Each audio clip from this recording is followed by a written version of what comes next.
Welcome back to AM Northwest. It's a comedy action film with a ton of local ties and some Hollywood names. Raging Midlife follows two friends who embark on a series of misadventures as they work to retrieve a tank top worn by their childhood wrestling hero. Buckle up, kids. Alex and Mark are on a quest to reclaim Raging A's tank top they lost as children. Let's go get our shirt. My father's funeral is tomorrow. I am burying him in that shirt. That is how this ends. This shirt is ours. It's been ours since Wrestle Madness. It's a love story. It's a grief story. It's a story about the tank top. We welcome to AM Northwest writer, producer, and lead actor Nic Costa, along with his co-stars Zak and Darielle Mason. Good to have you all with me. What a fun movie. Well, thank you for saying that. Yeah. We had a fun time making it. So, okay, so talk to me about making it, because this idea came up years ago, right? Yes. In fact, the script was originally written in 2003. Oh, wow. And in fact, it wasn't originally about a tank top from a wrestler, was it, Matt? No, it wasn't. It was going to be the tank top that Kurt Russell wore in Big Trouble in Little China, because we were pretty big fanboys of that film. Yeah. But then by the time you get to film, so how did it change? Well, it's about 2019. Well, when we had initially written the script, we were kind of shopped it around LA, and people all said the same thing, which is this is a little niche. So we kind of shelved it, did some other projects, came back, and about 2019, we were kind of like, okay, let's do this. Are we ready to do this? We're old enough to play the parts now, Matt. Can we do Yeah, we've entered our raging midlife, so it works. I get it. And Darielle, tell me about your role. So I play Tyler, who, I don't know, should I give it away?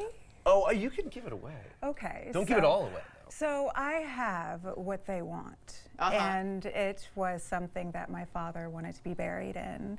And so the whole time they are trying to Get it. And that's the tank top they're trying to get. That's the tank top. Yeah. This is it, ladies and gentlemen, the one and only. Split because Raging Abraham Lincoln ripped it off his own body in 1988. Okay, I've got to believe, because you said 19, that means COVID was happening, right? The pandemic quarantine.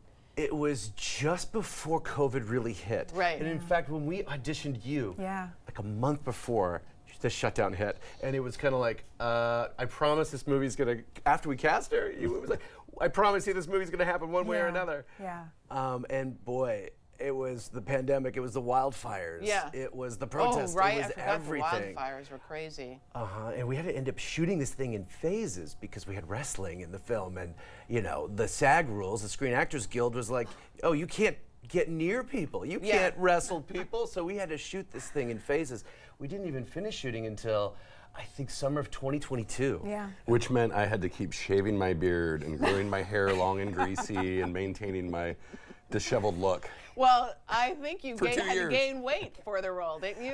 Well, it was the pandemic, so I think a lot of people gained we weight. all but gained weight. I think we all kind of decided it would do my character justice if I could look as disheveled as I possibly could. So I kind of ate a lot of pizza. It worked. It serves the film well, his role. Yeah. You also have some celebrities in the movie too, like Paula Abdul. Yes. What was it like working with her?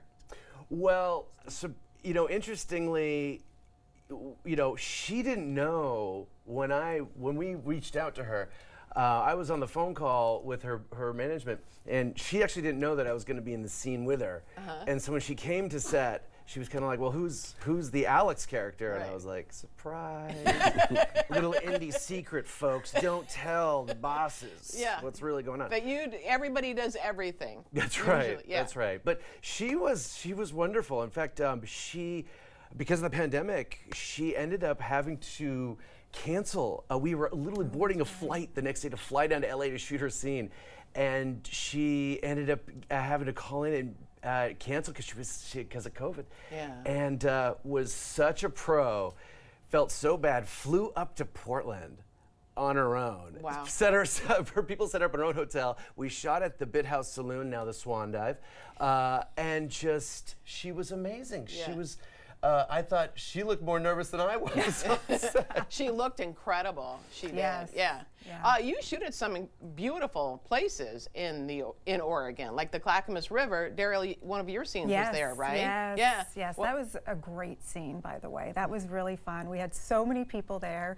We had the Viking funeral. yeah, I was going to so ask you about your everyone costume, because that's yes. pretty funny. The costumes were so elaborate Yeah. and so beautiful, and there was just a wonderful scene where this guy here is just running like a madman and fighting everyone, just the strength comes through, and it was one of my favorite scenes. I loved Absolutely. it. Matt, you had some very physical bits to do. I did. Did you hurt yourself? Are you okay? No permanent injuries, but I had some bumps and bruises.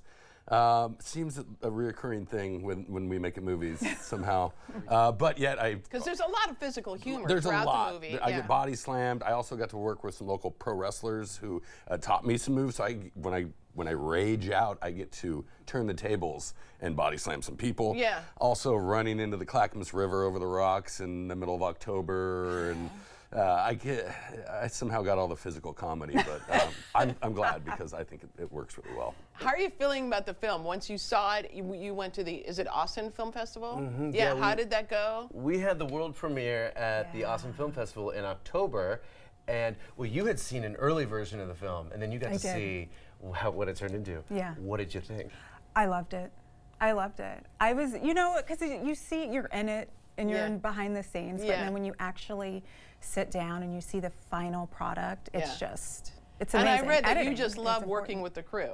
I do. I do. I mean, everybody was just so welcoming and so fun. And Right.